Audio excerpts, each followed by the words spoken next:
যদি কন্যা সন্তান হয় তাহলে সেক্ষেত্রে তাকে 8, 9, 10 বছরের কাছাকাছি বয়স গেলেই তখন থেকে তাকে পর্দা বুঝান।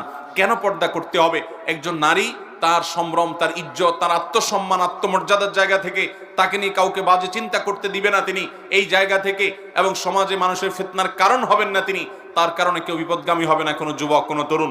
সেই জায়গা থেকে আল্লাহর ফরজ নির্দেশ মানতে গিয়ে তিনি পর্দা করবেন। আল্লাহ বলেছেন ওয়ালা ইউবদিনা যিনাতাহুন্না, নারীরা তাদের সৌন্দর্যকে প্রকাশ করবে না ইল্লা মা যারা মিনহা, কিন্তু পর্দা করার পরও যদি আপনার পর্দার বাহির থেকে প্রকাশিত হয়, অর্থাৎ বাহির থেকে যদি কেউ দেখে সেটা ভিন্ন বিষয়, কিন্তু পর্দা করবে, নিজেকে ঢেকে ঢুকে রাখবে, এবং এটার জন্য সে টাইট পোশাক পরবে না।